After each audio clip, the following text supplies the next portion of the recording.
short-term reactions of citizens that are impacted by hard decisions. You know, you can think of any number of you know, situations where I think of it in land use decisions because they're very localized, but a decision that might be really good for the broader community. You know, I guess you could say I don't know, a transit stop for the light rail or BRT. You put it in a particular neighborhood, and there could be a very intense reaction to that, positive or negative. But in the broader community context, it's a decision that probably needs to be made if we want, you know, if we want to have BRT, for instance. And so, you know, I think you don't want a situation where that small group of impacted people potentially can, you know, turn over an entire election because of that decision. And, you know, that you could argue that shorter terms makes that harder to do versus longer terms where there's a little less, there's more time between the decision and the election. And so, you know, that's kind of how I think of those things. But again, that's what we're here for, to talk about and explore as we're going forward. And I think I'm not taking issue with either of those points. I think my issue is ensuring that they're well prepared as a guiding principle. Maybe it's a word choice issue there. Obviously, I agree with the idea that a longer term may allow people to focus on longer range decision making, but I'm not sure that I think the preparation of officials should be a guiding principle of ours. I understand. I got you. I think that, and Harvey, I think you're shaking your head. I think you can't force elected officials to stay in the office for 8 hours a day to get prepared for something. If they choose, I mean, that's an electoral issue. If you don't think your council member is taking the time to be well prepared, then that's a voter's decision, not, you know. So I think I was missing the subtlety of your point, but I understand that, and I agree. One thing that's not in here that I would like to get the group's thoughts on including is some guiding principle that is rooted in a goal of having a more diverse pool of candidates. And I don't quite have that framed up just yet about how that would look, but I get the sense that it's important to this group that we could see a diversity of people putting their name in the hat. And I think that would be an important component for me as a guiding principle. And I think, yes, I agree with that. And I think, I'm not sure what the techniques would be, you know, within our charge to do that, other than, and I think Robbie got to that point, was the compensation issue certainly could help that. And then maybe the structure of council when we get to the issue of districts versus at large and expanding or leaving council size the way it is. I think that all plays into it. And so certainly I think that's worth keeping in mind, because the broader perspectives we can bring into the governing, you know, whether it's staff, elected officials. I mean, I think we can all agree that more voices, more diverse voices are better and end up reflecting. We have decisions that are more reflective of what the community as a whole wants to achieve down the road. Okay, others, any other? Okay, I'm gonna switch, well, let's go now. So the end game for today's meeting, I hope we can actually agree on the cities, the peer cities and maybe counties that we want to look at nationally and locally. So that's really the ultimate goal of I think this meeting. And so the next item on the agenda is I asked everybody to look at the Charlotte report. And the reason we're, you know, for the public, some folks may not have been on some of the other meetings.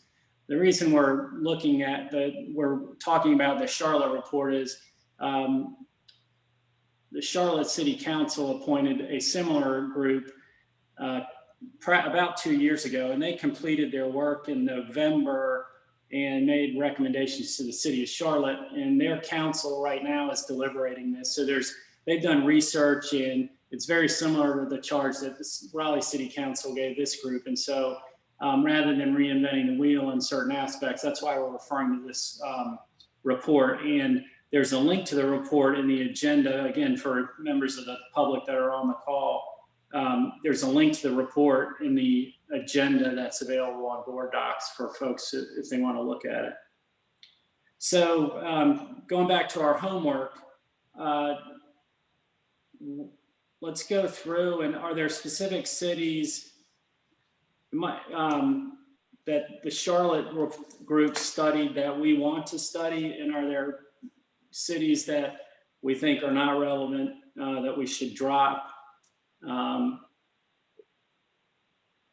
Or the other alternative is we look at all of those cities that they have in their data, and then supplement it with any other cities that we think we should also look at. So I'll open that up and get everybody's thoughts. And I'll start calling on people if I don't hear, so don't run away. I guess I'll start. I think they did a pretty good job of picking the most relevant cities out of their list to really do the tighter comparison on. Like they chose Arlington, Texas, and Fort Worth as sort of the two closest competitors, I guess, if you want to call it that. Obviously, I think limiting it to the council manager form of government, at least when comparing pay for mayors, makes the most sense. I think you can look at some of these other cities when you're looking at counselor pay, because counselors could still be a similar role, whether it's mayor, council, or council manager. We did see there that most of these cities actually specify that it's a full-time role for both mayor and council. So that's something to consider. Ultimately, I was trying to think about how are we actually going to use these cities in our comparison, or what are we going to do with this data? And for me, I look at this as, I think we all kind of have an idea in our head about how we think this should look for Raleigh. You know, what should our council and mayor get paid in Raleigh, and what should it look like? We all have an idea. And I think, for me at least, I would be using this data as a way to justify how I think it should be, right? I don't think we want to necessarily go and follow one of these, you know, look at some of these cities and just copy exactly what they do. We just say, hey, here's what we think we should do for Raleigh. And look, some other cities are doing similar things, so we're not like way off base here with what we're doing. And Charlotte seems to have done that as well. Because if you look at what they decided, or at least what they recommended, the pay should be for their council and mayor, it's a little bit above what these peer cities were that they actually ended up looking at. They're taking the biggest lead actually from the Mecklenburg County Commissioners and what those folks are making. And I think what the Mecklenburg County Commissioners are making is probably actually most in line with what I think our mayor and council should be. So that's definitely a model I'd want to look at as well. Sort of a long-winded answer to say, I think it's worth looking at this data, but I also think we need to think about how we're going to use this data once we put it all together, right? Right. Well, I think part of it is for some of us on the committee, and probably the members of the public haven't ever really looked at what other cities make. So I think it will inform us as a group, you know, kind of to get a sense of what other cities are doing. I guess, well, first, let me get some thoughts from other folks. Nirvana? Yeah, I saw that Atlanta read as unidentified. I do really would want us to take a look at that city just to see what their dynamic and how their setup is. Considering they are a super large metropolitan area, we're not, you know, to that capacity, but still it's worth knowing what they're doing in that area. Yes, yes. And that's partly, I think, how I look at this too is, you know, personally, I think cities that, you know, I think maybe we want to, whether we want to become them or not, or we may be growing in that direction. So I look at places that either I've been to and I think, you know, are run well and are interesting, or that I think, you know, hey, it'd be great if Raleigh went in that direction, you know, and so they don't necessarily have to be similar in terms of size and things like that, but maybe aspirational places as well. Anyone else? Yeah, Eric, Catherine. I'm approaching these peer cities, I think, with a slightly different perspective. My thought process is I like the idea of using a large pool of peer cities that try to approximate Raleigh's growth trajectory, diverse economy, geographic spread, and potentially representation. But I think that can be something that's segmented out for specific questions. And then we use particular groups of peer cities for specific questions that we have. So looking at mayoral pay will mean that looking at a member council management system makes the most sense, like Robbie said. But in terms of civic participation, in terms of organization of term limits, organizations of district structures, I think that using a larger pool is helpful, particularly because it might help those of us who, again, like Robbie referred to, come into this with maybe strong presumptions about what we want. I think using a good pool of objective history and other cities' experiences could help us guard against maybe prejudging the recommendations we're going to make and ensure that we are asking the right questions, looking to good examples, not of who we ought to become or who we should copy, but who's done what, how did it turn out, what worked, what maybe didn't work, and what should we both mimic, adapt, but also avoid in our recommendations here. So that makes me look at places like Columbus, Ohio, Kansas City, Missouri, Denver, Indianapolis, places that again are growing, are adjusting, have a lot of, I think, similar trajectories to Raleigh. And we can drill down into specific details about how they're structured and how their pay works and all of that, and you know, cost of living adjustments and all that kind of different approximating data after we kind of first look at the universe of potential examples they have. Okay, I think that makes sense. Others? Harvey? Yes, so I agree with Catherine on this. I think we will need different groups of cities for some of the different questions. So when I'm thinking about compensation, I would like to focus more on council manager structures. When I'm talking about term length, et cetera, that can be a much broader range and could focus in on some of those peer markets. But the council manager dynamic is designed so that council members should not feel a requirement to be involved in every bit and piece of what's going on. They should recognize that they've got staff designed to deal with those questions and not do it themselves.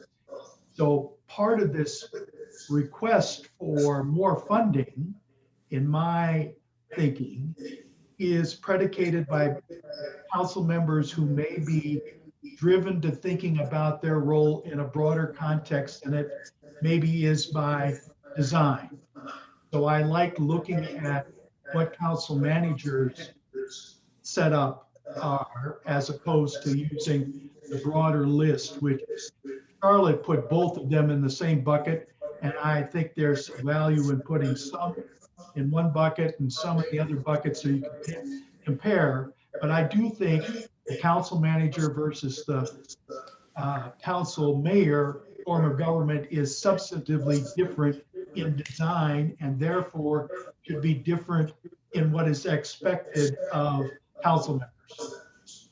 And I don't know where that feedback is coming from, but it's not. I guess we should mute if we're not talking, and that'll help. Is that better? Okay. Anyone else? Justin, yeah. Yes. Well, yeah, I agree with Harvey's point as far as the expectations based on the form of governance. And in this report, I just set three criteria or selected three criteria of population, annual budget, and the form of governance with the council manager form of governance out of that pool of cities. And I was able to come up with Austin, Texas, Dallas, Texas, and Kansas City, Missouri, in terms of those three factors that were mostly comparable to the city of Raleigh. What I noticed is that, and in my past experience and dealing with budgets, is that there's a direct correlation between your budget, your budgetary factors, and your HR, salaries, benefits. So that's something to consider. Also, population size, direct representation, and then also the governance. So those three criteria are what I selected in terms of selecting three comparable peer cities for the city of Raleigh.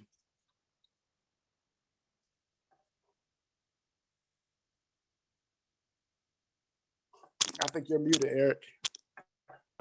Justin, Sorry, I was trying to. Justin, could you repeat those three cities? Yes, Austin, Texas, Dallas, Texas, and Kansas City, Missouri. Thank you. And I can't remember, was Kansas City, that's included in the Charlotte report? Yes, it was. Okay. So maybe one way to approach this is we go ahead and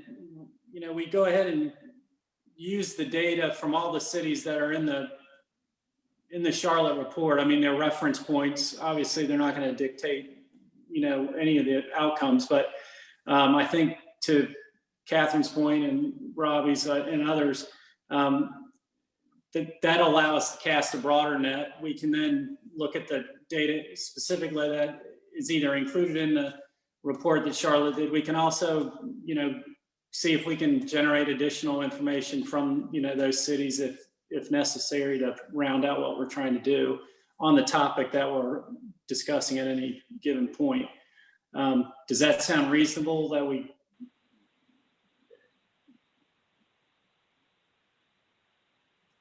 Hearing no objections now, I guess the next question is, are there other national cities that aren't in the Charlotte report that we think we ought to take a look at? And we talked about some at the last meeting and wanted to see if you all had any thoughts as to adding any others. I had a couple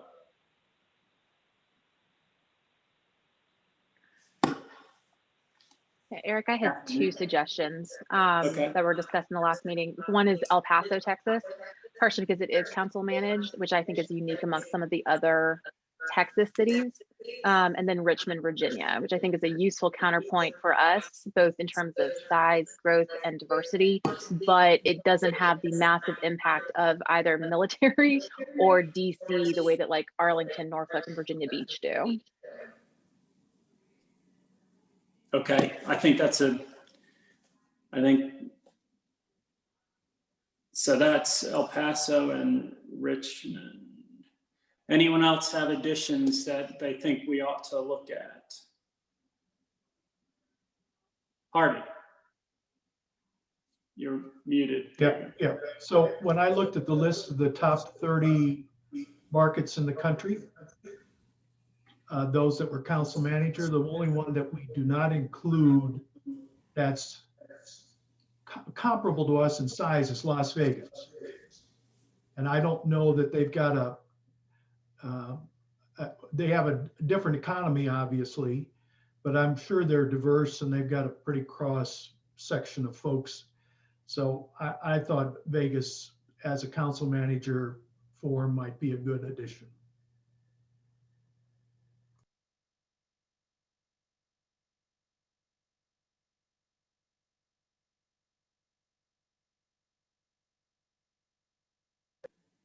Sorry, I was muted. I think that's fine unless folks have some specific objection. I was gonna, Catherine, I know you mentioned Virginia Beach as being a military kind of impact. It also is tourist. I grew up there though. I think it may be worth considering including them in terms of the compensation. It is a council manager form of government. It's relatively close population size to Raleigh. I think we're slightly bigger now. Which one was that? Virginia Beach. So I think it's got some, again, in terms of compensation for council, not necessarily for potentially other aspects of it, but I think and I'm not as familiar with the DC market. I know I think it is concentrated and very different than our market because of the government, but I think the wealth factor there is it is quite different in many respects. But again, if folks want to look at that, all it does is expand the pool and give us another data point. It doesn't dictate anything that we're doing. So what I've heard from folks outside of the Charlotte report are El Paso, Richmond, Las Vegas, Virginia Beach. Are there any others that anyone wants to look at? Nirvana, yes. Here to say it, Chicago.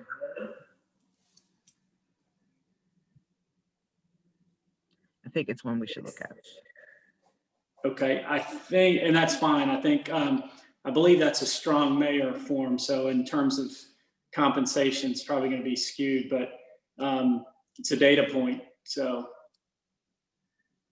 one thing I was going to ask, well then let's, okay, I'm going to leave it open for a few more seconds. Does anybody have any other cities they think, and again, you know, if somebody comes up with something later, this isn't like we're never going to revisit something. We can always add data to it if we want to, but I want to go ahead and try to close the universe of what we're looking at. One, because we're going to need staff to help us some, and they don't, like everybody else, they have limited time, and so we don't want to be unreasonable in what we're asking them to do. So hearing no others, then we'll go ahead and close that. And then I wanted to go to, I think it's easier, the North Carolina cities that are similar to us, I think are obviously Charlotte, Mecklenburg. I'd like to take a look at Wake County as well, the county commissioners. I think you have Asheville, Greensboro, Winston-Salem, Wilmington. I was thinking New Hanover County as well, just to get a sense, and maybe Guilford and Forsyth counties. Are there others that anyone, I mean, the rest of this, I think the rest are kind of dissimilar and would give us a general sense of what's going on in North Carolina. And obviously those are all council manager forms, so we don't have that issue to deal with. Any others that you think we should look at in North Carolina specifically? Rocky Mount.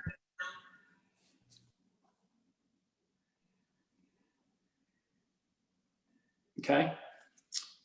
Any others? Just so I've got this clear, Eric. Yeah. You added New Hanover County, Wake County, Mecklenburg County. Are you also wanting Guilford and Forsyth? I think it's worth looking at. Thank you. Again, if folks know why it doesn't make sense to do that, I'm certainly open to it. I'm not familiar with, I lived in Greensboro, and so for a couple of years, I'm familiar with a little bit of that. And I think they're this kind of similar situation in terms of the county. You know, they have a sophisticated county as well, and you know, it's county manager type situation. So I think, again, it gives us data points to look at, but none of it's going to obviously dictate the outcome.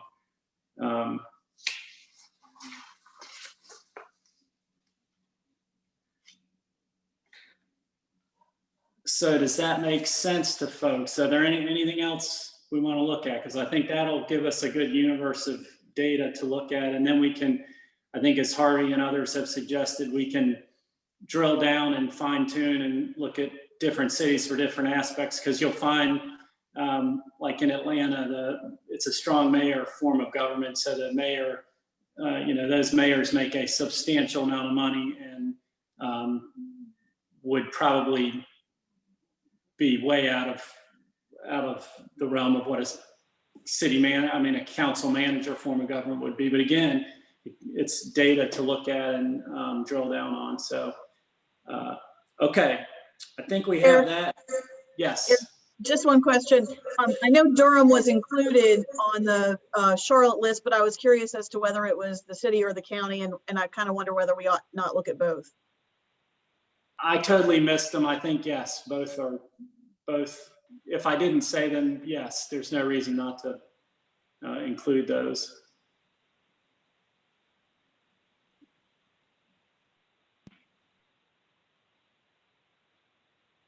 Anyone else? Don't be shy. That's a good ad that we were overlooking. And okay, well, then we're going to go ahead and we will put that universe of information together now that we have the cities targeted, and then we can use that to move into the next couple of items and I proposed a way to look at this, and this was just my suggestion for a talking point in the agenda. I'm not trying to say it's the right approach, but one way to do this, as I laid out in the agenda, was to talk about a schedule and how we can go about our business. The one thing I think, in looking at the list and thinking more about it the way I did it, I think we should, in terms of tasks and the order, I think it makes sense to actually do the compensation issue first. I think it's probably the easiest of them to deal with, and I don't think there'll be maybe as much potential for disagreement among the group. And I don't know that we'll have a lot of disagreement on anything, but I generally get the sense that most of us think that compensation probably should increase for our council and mayor. Now, to what extent, I don't know. And I'm not prejudging that. I'm not holding anybody to that. I'm just that's my general sense. But I think that data and that decision is probably easier to do and will let us kind of check a box off a little easier maybe than the other topics. So in terms of order, first, do you think addressing the compensation issue as our next task makes sense? I see head shaking. Does anybody disagree with that, or want to add to it? Again, I'm not trying to push us. The only thing I would want to add, and I'm open to the group's thoughts on this as well, is we've talked in our peer cities about kind of Raleigh's trajectory. I wonder if it makes sense for us to think about how these proposals evolve as Raleigh grows and changes. And so as we think about compensation, as we think about size of council, do we recommend mechanisms for change over time? I definitely think it makes sense to have, especially compensation to it may be controversial depending on what recommendation we make. I think it's like anything, depending on the magnitude, if assuming we do say we should adjust it, one, we probably have to address potentially phasing in over time. In the situation that we recommended a fairly substantial adjustment, that may be one thing, is phasing it in, and then also some sort of automatic escalator, to make sure it stays, we don't go for 5 or 20 years and it doesn't get adjusted again. I think that council made the decision a couple years ago. Robin can probably address it. They did add an escalation method, I think, that hadn't been in there in the past. I don't think it's substantial, but there is an escalation clause now, I think. Is that correct, Robin? Yeah, and like this year, we had an across the board of 2%, which was pretty low because of the pandemic and the budget and whatnot, but they were adjusted in the same way as everyone across the city is. And my understanding is that I'm not sure if it's a set. Everybody in the city doesn't necessarily get the same thing every year we did this year. So it's something in the area of whatever that city range is. So it's a little bit. Okay. So So like a COLA, I guess. Right. So to Ashton's point, one, I think we need to, the first thing would be, do we adjust it? And if we agree that we're going to adjust it, I assume we won't go down. There may be a sense of keeping it the way it is, but if we adjust it up, the first issue would be, does it need to be phased in over time? And then second, do we need to create a structure that for automatic adjustments? So it's not necessarily a political issue every few years, if there's a way to do that. And that's, again, something we can look and see what other cities are doing. Does that make sense? Yeah. So in terms of Catherine, Yeah, I would be curious to see what other cities have done. Like, I completely agree with Ashton. It only makes sense if you're going to set a benchmark that you allow that benchmark to be modified either based on cost of living adjustments over time, inflation, population growth, whatever. But I'd be very curious to know what other cities have done and if they've built this into their compensation models. And I don't remember seeing that in the Charlotte data. So that might be something we have to look for and go after ourselves. Yeah, I agree. I don't remember seeing it. And so we can, and the staff, the budget folks, they may have looked at that when they were addressing it for the city. So that may be something that there's already information within the city, and we can find it out or figure it out. So I guess, so what I'm hearing is our first task at our next meeting will be to start discussing the compensation issue. And I mean that broadly in terms of, some of those cities were getting, some got car allowances, some didn't, some had benefits, health benefits, some didn't. And so I think if everyone agrees, I think we're looking at kind of compensation broadly, not just a salary, but what other benefits do council members get? A car allowance? There were various things. So when I say that, do we kind of agree that we look at compensation more broadly and figure out kind of total compensation and how that is should be applied to Raleigh? Okay. And I guess in terms of the tasks and the scheduling, I don't know if anybody looked, but the Charlotte report, they did that in, I think it was less than 10 meetings. I want to say it was 6 meetings.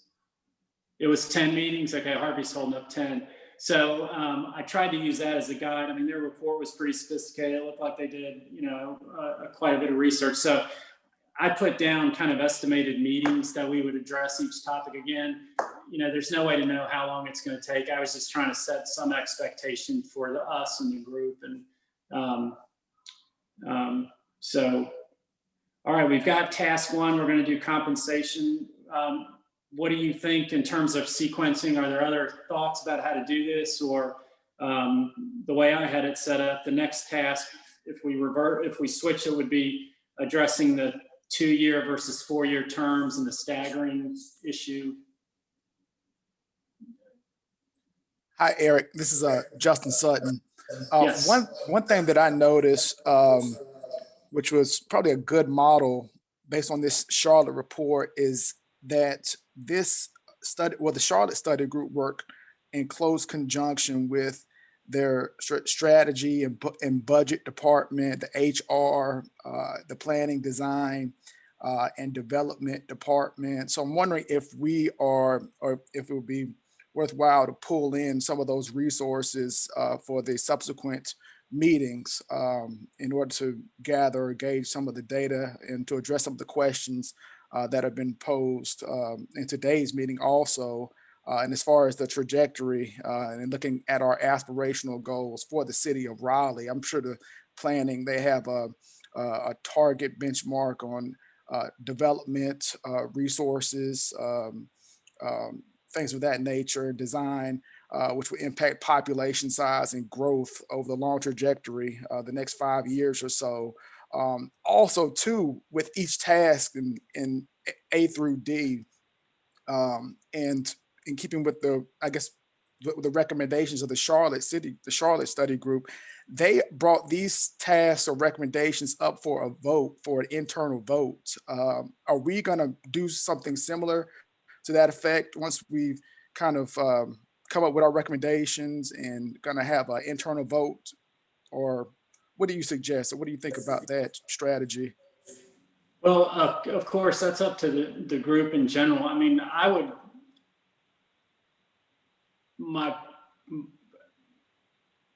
don't necessarily like the idea of voting on every issue. I hope we can maybe reach consensus on each topic. That may not be possible. And I think that we should probably, I don't have any problem voting on, specific issues. I guess one way to look at it is, do we make a report that's kind of our recommendation, and nobody's going to necessarily get everything they want, so to speak. I think we need to, that will become more clear as we have these discussions, but I would like to think that we can get to a general consensus to make a broad recommendation on our report, whatever that ends up being, and not have kind of dissenting votes and things like that, with the understanding, it's like, think of it as legislation or anything else. We're all not going to necessarily get everything we want, but would our report, and again, I'm not holding anybody to, we don't know what our end result will be, but I'd like to think that it could be, if our goal is to improve how the city operates, how the city is governed, if we get a report that we all think advances that goal, but maybe not in a perfect sense on every element, I'd like to think that we can make a report that says this is the general consensus of the group on A, B, and C, and we all internally know that Eric really liked keeping terms at 2 years, but compensation was addressed to his satisfaction, and so in general I'm supportive of the recommendation, although I don't agree with every aspect of it. I prefer to approach it that way, but again, I'm not the final say in this, so I leave it up to the group, and we don't necessarily have to decide that now, but at some point we're going to have to stand up and say we did a report and here's what we believe, and so we can take the approach, Justin, of voting on each component, if we want to do it that way, or we can do it a more general way. And as to staffing, I think as we get in the discussion, it may be best, and I'll let Robin speak to this too, because she knows how it works internally.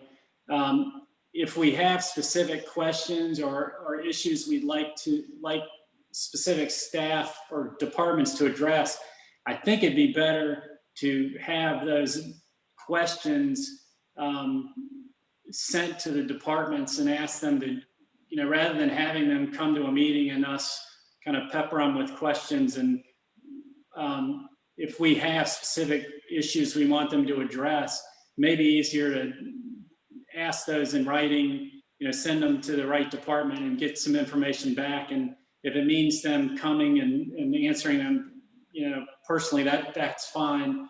But I think it'd be more efficient to do it that way than to just say, hey, we want somebody in the planning department to come talk to us about X and Y. But again, I want to hear from everybody else and what they prefer to do and how we function going forward.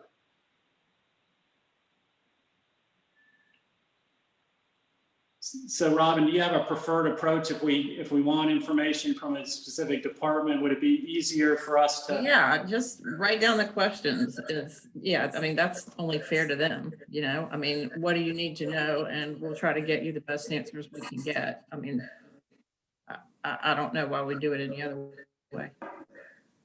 Okay, Harvey, I saw you raise your hand. Yeah, I concur with Robin's comment on staff as opposed to enmeshing them, using them as needed. As it relates to the voting, let's see how the dynamic of this conversation plays out and then sort of figure out what's the best way to go. From a general standpoint, I like the feel of a consensus document as opposed to piecemeal. But let's see where our consensus leads us, and then we can sort of deal with that if Justin later when we get further into the process.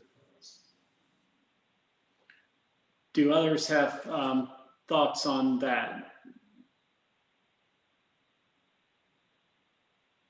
Okay, so process and sequencing. So it sounds like we're okay doing compensation, and then for our second task, addressing the terms and the staggering. Does that make sense for that? And then the last task, or I'm sorry, and then the next one would be voter engagement and turnout, and that's kind of yes, Catherine. Yep. I was going to suggest that we move voter engagement and turnout to the last topic, actually, partially because I think that talking about the term limits and staggered terms, as well as size of council, those topics are automatically going to include voter engagement concerns and impact and discussions. So I think that then moving voter engagement in terms of timing of election and ways of engaging and informing voters to kind of like the catch-all bucket at the end makes a little bit more sense to me than trying to treat it as a standalone, interrupting the term structure and council structure discussions. That makes sense to me. Others have input, agree, disagree, think we ought to have a different approach? Okay, Ashton's giving a thumbs up. Anyone else think we ought to do it any different way? And we can slice it up to be in different, bite-sized pieces as well. So if that's the case, then we have compensation, then we have the 2-year, 4-year term issue, and then the size of council. And I suspect that may be the topic that generates the most discussion among the group. I suspect there are probably strong feelings about that, certain aspects of it. The other thing that will come into play will be closer to finding out where the census data reports are and what's feasible about that and timing and things like that, because it doesn't make sense, or it makes more sense to address that issue in the context of the census and the rebalancing the existing districts. And it doesn't sound like that data, and I think we kind of already agreed anyway that we weren't going to push that issue to try to get it to council in advance of the current election or the coming election. And it doesn't even sound like the data may be available to even rebalance the districts in time for this election. There's some suggestion that it may actually impact the election date itself. So I think pushing that back towards the end makes sense logistically. And I think we'll have all kind of our discussions, we'll get to have known each other a little bit more in our views on some of these things, and hopefully develop some kind of understanding of each other's views. So we'll be most informed and comfortable sharing ideas towards the end. So I think that makes sense. Other folks, again, I wanted to hear from everybody and get everybody's input. Okay. And timing wise, again, we're going to just target for having some of these discussions, and decisions made in 2 meetings. Again, if we can't get it done, that's fine. We are not on a set time frame. Council didn't tell us a deadline to get the report done, and so we're not going to let that dictate the outcome. Anything else that we need to talk about? We're at an hour and a half now, and I don't want to keep us any longer than we need to. Is there anything that anybody wants to add that we haven't talked about, or other issues to include, or different approaches, anything? Okay, so I've got to discuss, the next point would be the meeting date. What I'd like to do, I think, is we've got the Charlotte data.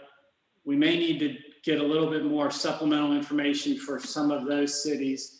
I know that the staff had put together some data on some of the cities that we've added in North Carolina, and I think Richmond I saw, and there might be some other stuff. So I think instead of picking a date now, it may be better for me to get with staff and also to look at the universe of cities, find out which information we already have, what we need, and see how long staff thinks it's going to take to get that data. Because there's no need to meet again if we don't have the information we need. And I'd like to think we can do it in the next month or sooner, but I don't want to put artificial time. So why don't we just we'll do another poll once I get with staff and get their sense of filling out the data we need and make sure we have as complete a data set as we can. I don't think I'd wait until if we're having trouble. Sometimes some of these cities don't respond, and we hope they will help us and get us the information we need. It's all public record, obviously, anyway, but if that's okay, rather than setting a date now, we'll figure out kind of what we need, what we have, and let that dictate when we meet next. And we'll try to, go ahead. I think it would be useful to build in a little time with that data so that we have time to digest it individually before we're discussing it as a group. Yes, I agree. I would like to avoid sending it out the day before the meeting and then hope we're going to have everybody have time and thoughtful discussion. Obviously, folks are busy. This isn't their full-time job. So that's a good point. I agree with that. Harvey, I think you were going to say something. Just that I think it would be useful for everybody to take a look at the Charlotte data in terms of what data they collected. We picked the cities, but it'd be useful for them to just, for us to take a look at what information they got. And if we're going to send staff out chasing, we ought to make some decision, or you, and if somebody on staff, if somebody on the team thinks there's something we should add to this search, they ought to get that to you and the staff before we start filling in all the blanks. Otherwise, I'd hate to have to go back to those communities and say, oh, by the way, we also thought we needed to know this. If we can be as presumptive about that as possible. I think Charlotte gives us an excellent data list. And I don't know, from my perspective, I didn't have anything else that came to mind.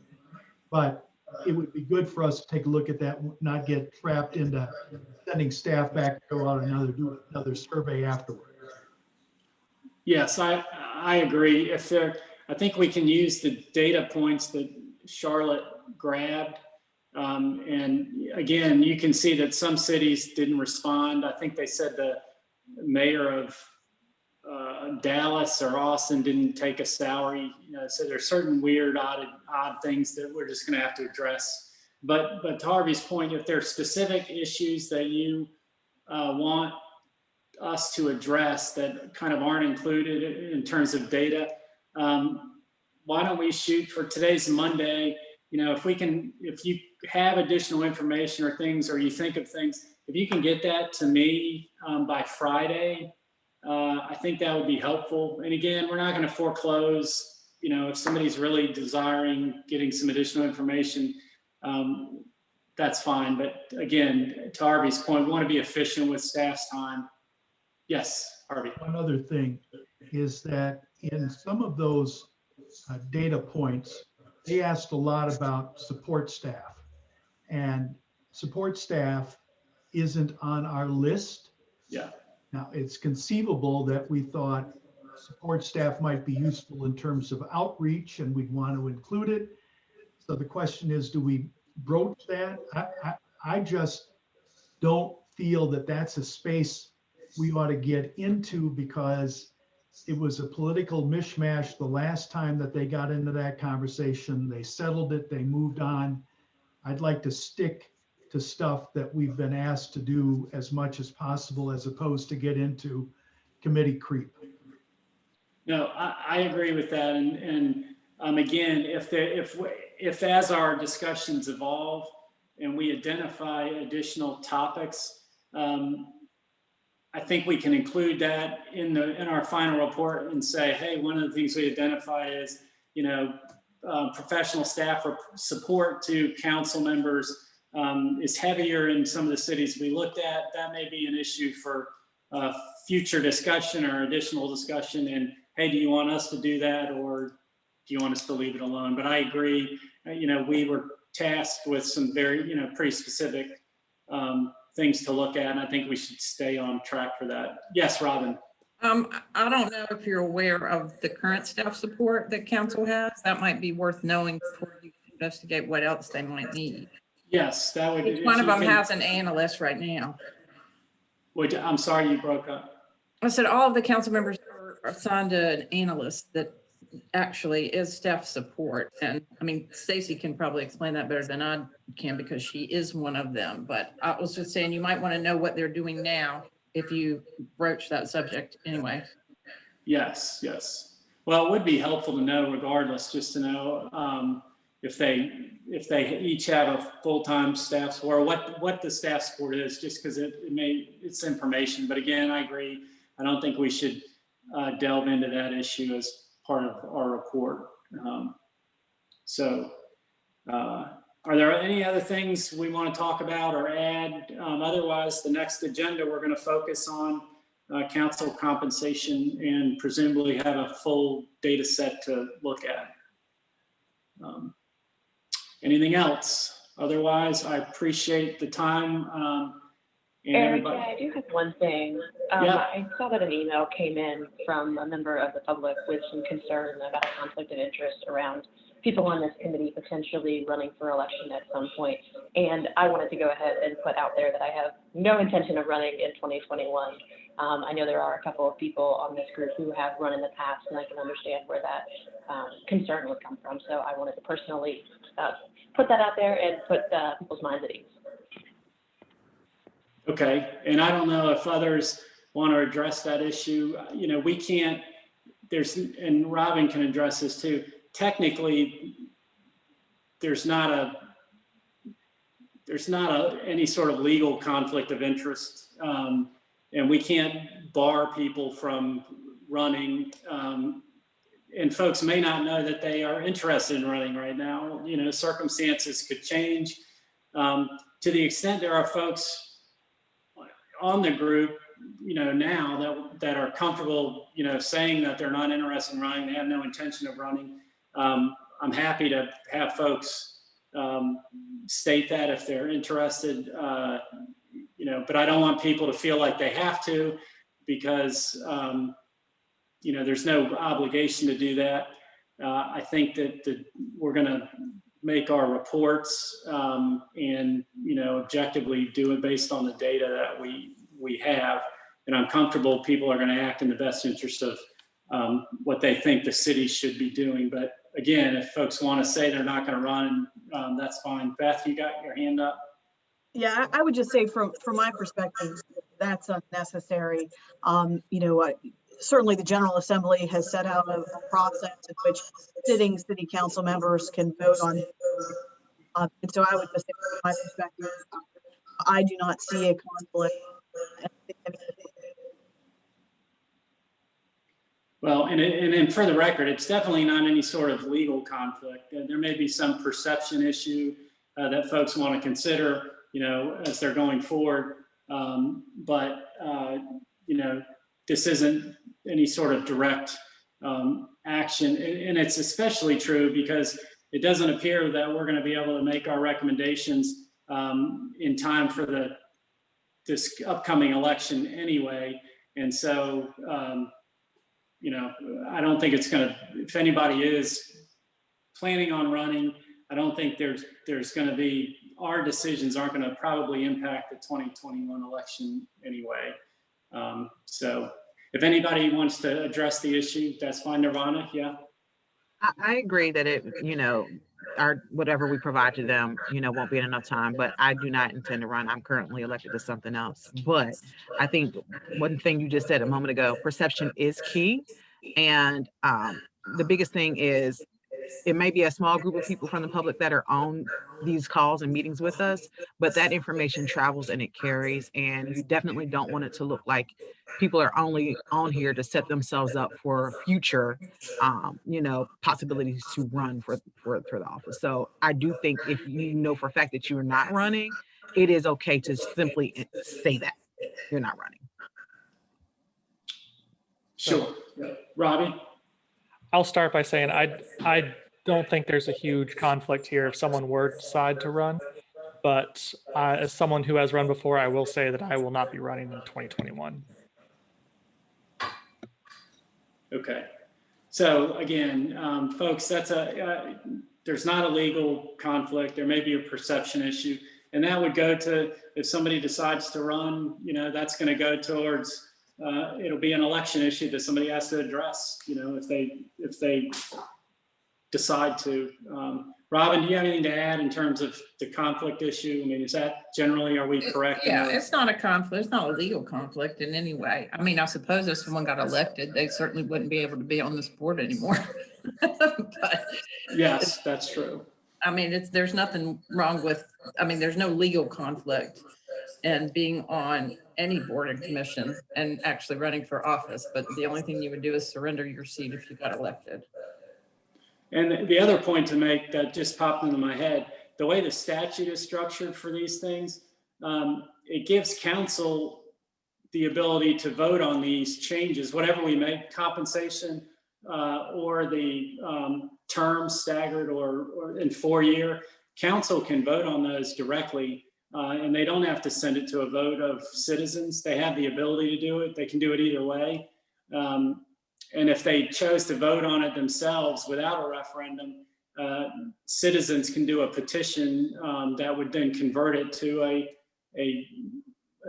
put it on the ballot for a vote. So the statute allows council to do it themselves. So all we're doing as a group is making recommendations on the issue. So if the state law allows council to vote directly to make their terms 4 years, I don't see, it isn't a conflict for us. But again, there's a perception issue, and I'm going to leave that to each individual member to decide kind of how to deal with that. And if you change your mind, you want to state something on the record later, that's fine. Any other comments on that? Okay, hearing none, then I think we're ready to adjourn if there's a motion. Motion to adjourn. We got a second by Harvey, so all in favor, aye? Aye. Any opposed? No. Well, thanks everybody, and we appreciate the public's attention and participation in this as well. And we'll be in touch with our next meeting. Thank you.